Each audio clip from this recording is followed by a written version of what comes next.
نحمدہ و نصلی علی رسولہ الکریم والحمد للہ من الشاہدین والشاکرین والحمد للہ رب العالمین اما بعد فاعوذ باللہ من الشیطان الرجیم بسم اللہ الرحمن الرحیم السلام علیکم ورحمۃ اللہ وبرکاتہ۔ ناظرین، پروگرام ہے حیا علی الصلاۃ، نماز کی طرف آؤ۔ بار بار اس پیغام کو آپ تک پہنچایا جا رہا ہے اور ہم بات کر رہے ہیں نماز کی اہمیت، نماز کی افادیت اور ہماری زندگی میں نماز کس طرح تبدیلی لا سکتی ہے، اور نہ صرف یہ کہ ہماری دنیاوی زندگی میں بلکہ ہماری آخرت کی بقا اور نجات کا دار و مدار بھی ہماری نماز پر ہے۔ اسی لیے پیارے آقا حضرت محمد مصطفیٰ صلی اللہ علیہ وسلم نے فرمایا کہ اعمال میں سب سے پہلے روز قیامت جس چیز کا سوال کیا جائے گا وہ نماز ہے۔ جس کی نماز درست ہوگی اس کے تمام معاملات درست ہوتے چلے جائیں گے، یعنی آگے کے سارے مرحلے آسانی سے طے ہوتے چلے جائیں گے، اور جس کی نماز درست نہیں ہوگی تو اس کے سارے معاملات مشکل سے مشکل تر ہوتے جائیں گے، یعنی اس کے لیے مشکلات پیدا ہوتی چلی جائیں گی۔ کیا ہے نماز؟ کیوں اس کی اتنی اہمیت ہے؟ کیوں ہماری دنیا اور آخرت کی کامیابی اور بقا کا سارا جو دار و مدار ہے، یا یوں کہیے کہ مین جو اس کا ستون ہے، جس پر یہ بلڈنگ کھڑی ہوئی ہے، وہ نماز کیوں ہے؟ یہ پتہ لگانے کے لیے قرآن پاک، تعلیمات مصطفیٰ صلی اللہ علیہ وسلم، آپ صلی اللہ علیہ وسلم کی سیرت طیبہ اور آپ کے اصحاب جو نبی کریم صلی اللہ علیہ وسلم کی سیرت کی عملی مثال بن گئے تھے، ان سے ہمیں یہ ساری کی ساری معلومات ملتی ہے۔ ہمیں اس پر غور کرنا پڑے گا۔ ہم پچھلے پروگرام میں بات کر رہے تھے کہ سورہ فاتحہ جو سورہ صلاۃ بھی ہے، یعنی سورہ فاتحہ تو نماز میں ادا کرنی ہی ہے، تلاوت کرنی ہی ہے۔ پھر سورہ فاتحہ کے بعد آپ کے پاس یہ اختیار ہے کہ آپ کون سی سورتوں کو پڑھنا چاہتے ہیں، تلاوت کرنا چاہتے ہیں نماز میں، اس پر کوئی پابندی نہیں ہے۔ چونکہ سورہ فاتحہ اتنی اہم ہے تو ہم اس کی اہمیت کو تبھی جان پائیں گے جب اس کی ایک ایک آیت کو ہم سمجھ لیں، اور اس کو صرف ایک رسم سمجھ کے ادا نہ کریں، بلکہ خوبصورت ذریعہ یہ ہے اور نماز میں تاثیر پیدا کرنے اور نماز کو اپنی زندگی میں شامل کرنے اور نماز کو اپنی شخصیت کا حصہ بنانے کے لیے آپ کو اس کی ایک ایک آیے مبارکہ پر غور کرنا پڑے گا۔ بہت سے بہن بھائی یہ کہتے ہیں کہ جب ہم نماز پڑھتے ہیں تو ہمیں نماز میں اتنا دھیان نہیں رہتا، ہماری نماز میں اس طرح سے خشوع اور خضوع پیدا نہیں ہو پاتا، تو ہم کیا کریں؟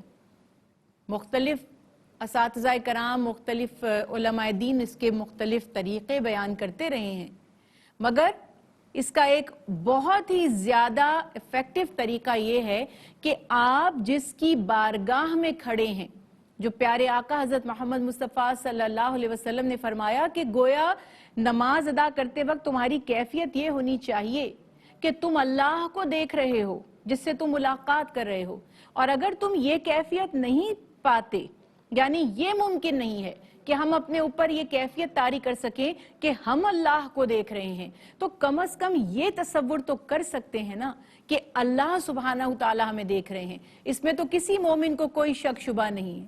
تو جب آپ کو پتا ہوگا کہ خالق کائنات، مالک دو جہاں، مالک یوم الدین ہمیں دیکھ رہے ہیں، ہم اللہ سبحانہ وتعالی کی نگاہوں کے سامنے ہیں، تو کیا آپ سمجھتے ہیں کہ آپ کی نماز میں کوئی تبدیلی نہیں آئے گی، خشوع نہیں آئے گا، خضوع نہیں آئے گا؟ ضرور آئے گا۔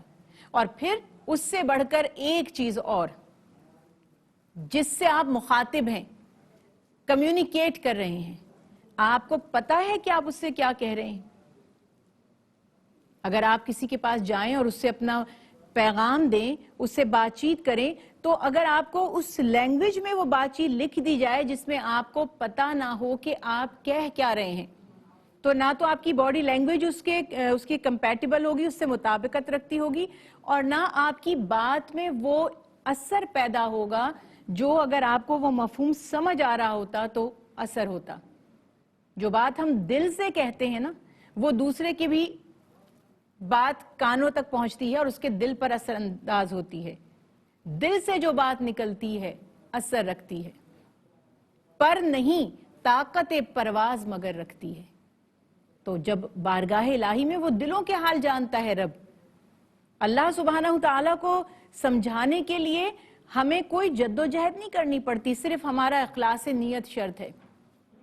ہمیں خود تو پتا ہو کہ ہم کہہ کیا رہے ہیں۔ اگر ہم اللہ سبحانہ تعالیٰ سے اپنے گناہوں کی معافی مانگ رہے ہیں تو ہمیں پتا تو ہو کہ ہم معافی مانگ رہے ہیں۔ اگر ہم اس کی تعریف کر رہے ہیں تو ہمیں معلوم ہو کہ ہم اس کی حمد و ثنا کر رہے ہیں۔ تو یہ بات سمجھنے کے لیے کوشش کر رہے ہیں کہ قرآن پاک کے اس کلام کو، اس حصے کو جو سورہ فاتحہ ہے، جو نماز کا جز ہے، کھول کر آپ کے سامنے بیان کیا جائے۔ پچھلے پروگرام میں ہم نے بات کی کہ اللہ کی حمد و ثنا سے آغاز ہوا سورہ فاتحہ کا، اور پھر اللہ کی بہت بڑی شان رحمان اور رحیم بیان کی۔ جب بات ہوتی ہے رحمان اور رحیم کی، انسان سوچتا ہے کہ میرا رب تو بہت مہربان ہے، وہ تو عنایتیں فرمانے والا ہے، محبت کرنے والا ہے، درگزر کرنے والا ہے، رحم کرنے والا ہے۔ تو کہیں شیطان ہمارے دل میں یہ وسوسہ نہ ڈال دے کہ اللہ تو رحیم کریم ہے، جو چاہو کرتے پھرو وہ تو پھر بھی رحم ہی کرے گا۔ یہ انسانی نفسیات ہے۔ اگر آپ باس ہیں، اگر آپ استاد ہیں، اگر آپ نے کہیں نظم و ضبط سنبھالا ہے، اگر آپ نے کسی جگہ کے آرگنائزر کے طور پر کام کیا ہے، تو آپ میری اس بات کو بہتر طریقے سے سمجھ پائیں گے کہ جو لوگ آپ کے انڈر کام کر رہے ہوتے ہیں، چاہے وہ آپ کے ملازمین ہوں، چاہے وہ فیملی ممبرز ہوں، چاہے وہ آپ کے بچے ہوں، چاہے وہ آپ کے شاگرد ہوں، جب وہ دیکھتے ہیں کہ جو ہمارا سپروائزر ہے، جو ہیڈ آف فیملی ہے، جو ہمارا اونر ہے، جو ہمارا مالک ہے، جس نے ہم سے پوچھنا ہے، جس کے آگے ہم جواب دیں ہیں، وہی اتنا نرم مزاج ہے کہ ہم کچھ بھی کر لیں وہ سختی نہیں کرتا، گرفت نہیں کرتا، مواخذہ نہیں کرتا۔ تو مجھے بتائیے کہ کتنے لوگ اپنے کام کو بھرپور طریقے سے ادا کریں گے؟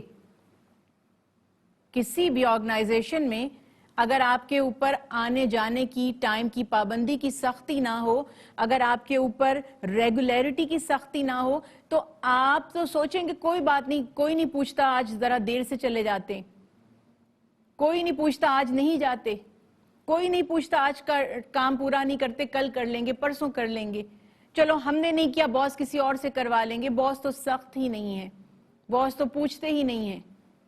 انسان قدرتی طور پہ، فطری طور پر برائی کی طرف جلدی راغب ہوتا ہے بنسبت بھلائی کے۔ اور ایسا کیوں ہوتا ہے؟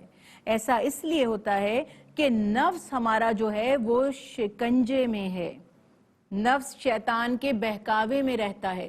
اگر نفس کو لگام نہ ڈالی جائے، اگر اس کو گرفت نہ کیا جائے، اگر اس کو کسا نہ جائے، تو شیطان ہمیں جس سمت لے جانا چاہے لے جائے، اور وہ کرے گا ایسا، کیونکہ اس کا یہ ٹارگٹ ہے۔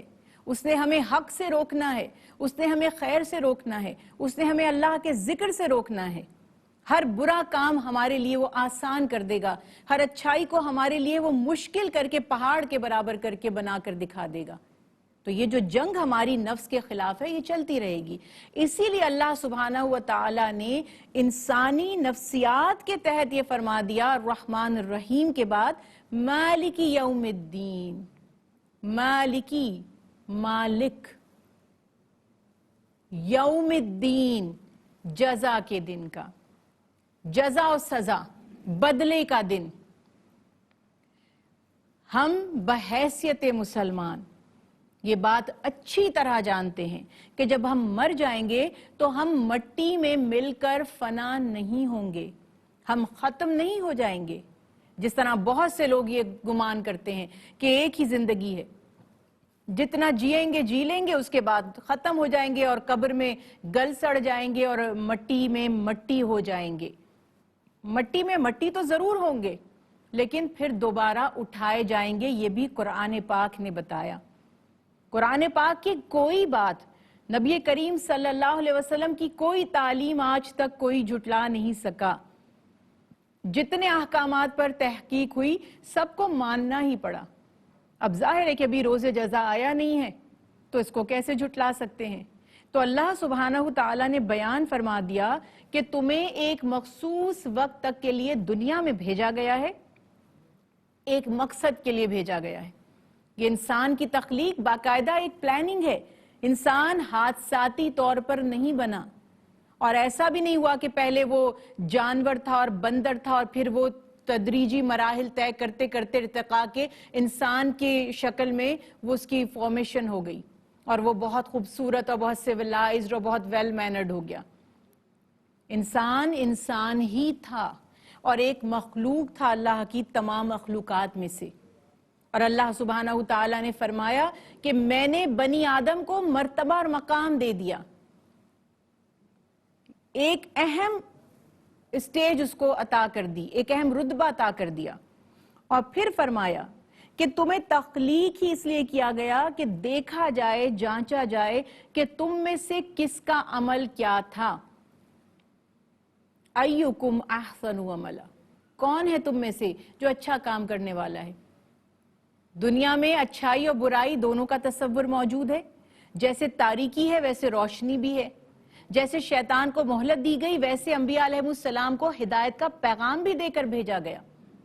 صحیح اور غلط کو ہمارے سامنے کھول کر بیان کر دیا گیا۔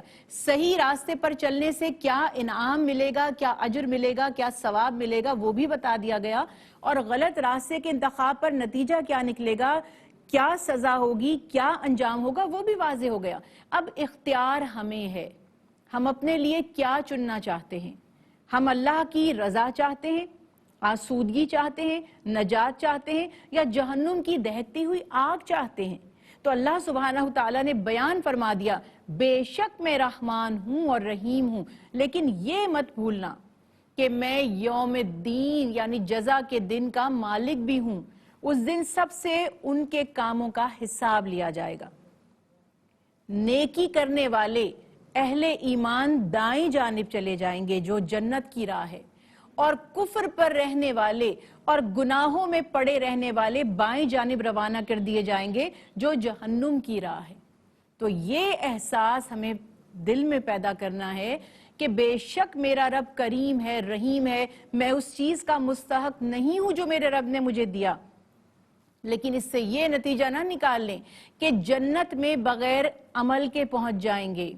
قرآن پاک میں بار بار فرمایا گیا، کیا تم نے سمجھ لیا ہے کہ محض آمنا کہنے پر جنت میں بھیج دیے جاؤ گے؟ آزمائشیں بھی آئیں گی، ہمیں اپنے نفس سے لڑنا بھی پڑے گا، ہمیں شیطان سے ہر گھڑی مقابلہ بھی کرنا پڑے گا، اللہ کی رضا پر راضی بھی رہنا پڑے گا۔ اللہ سبحانہ تعالیٰ نے جس دین کو ہمارے لیے پسند فرمایا ہے اس پر چلنا پڑے گا، اور اس پر چلنے کے لیے ہمیں اپنے نفس کو قابو میں رکھنا ہے اور مضبوطی سے اس راہ پر جمائے رہنا ہے۔ یہی سورہ فاتحہ میں بار بار ہم روزانہ پڑھ رہے ہیں۔ اب آپ اندازہ لگائیے، جو میں نے آپ کے سامنے آیت مبارکہ کی وضاحت کی ہے، جس لمحے سورہ فاتحہ پڑھ رہے ہوتے ہیں نماز میں، کیا یہ خیال ہوتا ہے ہم کہہ کیا رہے ہیں؟ ہم کہہ رہے ہیں اللہ آپ مالک یوم الدین ہیں، یعنی ہم اعتراف کر رہے ہیں کہ مالک یوم الدین یعنی روز جزا قائم ہوگا اور آپ اس دن فیصلہ فرمائیں گے۔ کون فیصلہ فرما رہا ہے؟ اللہ سبحانہ تعالیٰ، جس سے کسی کا کوئی حال چھپا ہوا نہیں ہے، جو دلوں کے بھید بھی جانتا ہے، جو بھولتا نہیں ہے، جس کی پکڑ سے کوئی بچ کر بھاگ نہیں سکتا، جس کے خلاف کوئی پناہ نہیں دے سکتا، جو اللہ کے عذاب سے بچنے کے لیے کوئی معاوضہ، کوئی جرمانہ، دنیا بھر کی دولت بھی فدیے میں نہیں دے سکتا۔ دنیا میں تو یہ سارے طریقے چل جاتے ہیں نا، پہلے تو ہوتا ہے ہم پکڑے ہی نہیں جائیں گے، پکڑے جائیں گے رشوت دے دیں گے، رشوت نہیں چلے گی سفارش چل جائے گی، سفارش نہیں چلے گی اسائلم لے لیں گے، بھاگ جائیں گے، کسی اور سے پناہ لے لیں گے۔ یہ کچھ بھی نہیں ہوگا وہاں پر، اللہ ہی وحدہ لا شریک اس دن مالک ہوگا، مختار ہوگا، ہمیں ہمارے اعمال کا حساب دینا ہوگا اور اعمال کے مطابق ہمارا فیصلہ ہوگا۔ اب ذرا سوچئے کہ جب ایک مسلمان کا یہ عقیدہ واضح اور کلیئر ہے اور وہ مان رہا ہے کہ روز جزا قائم ہوگی، وہ مان رہا ہے کہ میرے اعمال تولے جائیں گے، وہ اس بات کو جانتا ہے کہ مجھے حساب دینا ہوگا، اور وہ یہ سمجھ رہا ہے کہ میرے اعمال کے مطابق میری منزل کا فیصلہ کیا جائے گا، تو کیا اس کے اعمال اس کے قابل ہیں کہ وہ اللہ کی بارگاہ میں حاضر ہو تو اتنا مطمئن ہو کہ ہاں میں نے تو اے اللہ آپ کی رضا کے لیے کام کیے تھے؟ یہ ہم نے سوچنا ہے. اسی لیے سورہ فاتحہ کو نماز کا جز بنایا گیا کہ روز یہ بات سوچو، اور جس نے اس بات پر غور کر لیا تو انشاءاللہ اس کا عمل خود بخود درست ہو جائے گا. انشاءاللہ مزید گفتگو اپنے اگلے پروگرام میں کریں گے، اس ٹاپک کو جاری رکھیں گے. فی الحال اجازت دیجیے. وما علینا الا البلاغ. السلام علیکم ناظرین، دینی معلومات اور احکامات پہ مبنی پروگرامز دیکھنے کے لیے ہمارے چینل ARYQTV کو سبسکرائب کیجیے، اور ہاں، بیل آئیکن کو دبانا مت بھولیے گا تاکہ آپ کے پسندیدہ پروگرامز مس نہ ہوں.